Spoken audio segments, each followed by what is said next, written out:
12 अक्टूबर 1972 को एक छोटा सा प्लेन रग्बी टीम के 45 पैसेंजर्स लेकर साउथ अमेरिका के देश यूरुग्वाई से सैंटियागो की तरफ टेक ऑफ करता है। इस प्लेन में रग्बी टीम के प्लेयर्स अपने फ्रेंड्स और अपनी फैमिलीज के साथ सैंटियागो की तरफ सफर कर रहे होते हैं। दोस्तों, ये उड़ान सिर्फ और सिर्फ 3 घंटे की थी, लेकिन जिस रास्ते से ये प्लेन जा रहा था वहाँ पर आती हैं एक बहुत ही खूबसूरत एंडीज की पहाड़ियाँ, जो दुनिया की दूसरी ऊंची तरीन पहाड़ियां भी समझी जाती हैं। लेकिन रग्बी टीम के प्लेयर्स को क्या मालूम था कि ये खूबसूरत पहाड़ियां उनकी जानलेवा पहाड़ियां होंगी। नाजरीन, फ्लाइट को टेक ऑफ किए हुए अभी चंद ही घंटे गुजरते हैं कि अचानक एक खौफनाक तूफान आ जाता है, जिसकी वजह से पायलट्स ये डिसाइड करते हैं कि वो अर्जेंटीना के शहर मेंडोजा में एक रात के लिए कयाम करेंगे और अगले दिन मौसम के साफ होते ही वो दोबारा टेक ऑफ करेंगे। अगले दिन दोपहर के 2:18 पर प्लेन दोबारा से टेक ऑफ करता है। टेक ऑफ होने के बाद 1 घंटे तक का सफर बिल्कुल ठीक ठाक रहता है, लेकिन फिर अचानक 3:21 पर प्लेन में टर्बुलेंस पैदा होती है, जिसकी वजह से प्लेन ऊपर नीचे की तरफ हिलने लगता है। उसी वक्त प्लेन के चारों तरफ बादल आ जाते हैं और कुछ भी दिखाई नहीं देता।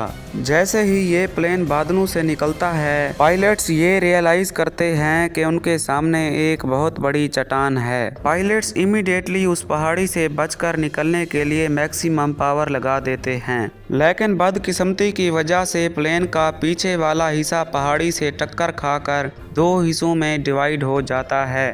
प्लेन में बैठे 3 पैसेंजर्स अपनी सीट्स के साथ ही हवा में उड़ जाते हैं। अब प्लेन का सिर्फ आगे वाला हिस्सा ही बचता है, जो ग्लेशियर पर 700 मीटर नीचे आकर रुक जाता है। इस हादसे में 12 लोग मारे जाते हैं और 33 पैसेंजर्स इस हादसे को सरवाइव कर जाते हैं।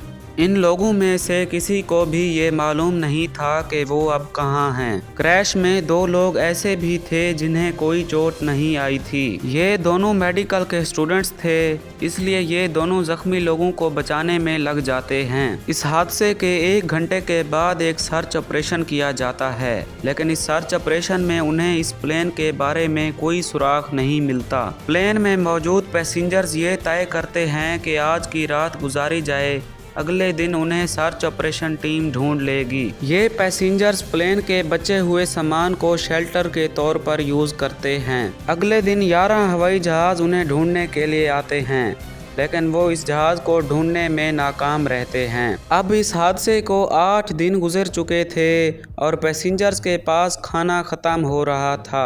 पैसेंजर्स को प्लेन में एक ट्रांजिस्टर रेडियो मिलता है, इसलिए वो इस रेडियो को ऑन करने की कोशिश करते हैं। पैसेंजर्स की लगातार 2 दिन की कोशिशों के बाद आखिरकार ये रेडियो ऑन हो जाता है। इस रेडियो के ऑन होने पर पैसेंजर्स को ये पता चलता है कि सर्च ऑपरेशन को अब बंद किया जा चुका है। अब पैसेंजर्स के पास खाने के लिए कुछ भी नहीं बचा था, इसलिए उन लोगों ने प्लेन के पार्ट्स को खाना शुरू कर दिया, लेकिन इसकी वजह से वो मजीद बीमार पड़ जाते हैं। अब पैसेंजर्स ये डिसाइड करते हैं कि जिंदा रहने के लिए मरे हुए लोगों की बॉडीज को खाने के अलावा कोई रास्ता नहीं है। उन्होंने अपने दिल पर पत्थर रखकर इंसानों के मीट को अपना खाना बनाया। अब तक उन पैसेंजर्स में सिर्फ 19 लोग ही बचे थे। वो डिसाइड करते हैं कि उन्हें जिंदा रहने के लिए खुद ही कोशिश करनी होगी। उन्होंने डिसाइड किया कि उनमें से 3 लोग पैदल चलकर मदद ढूंढने की कोशिश करेंगे, इसलिए उन्होंने उन तीनों लोगों को खाना देकर रवाना कर दिया।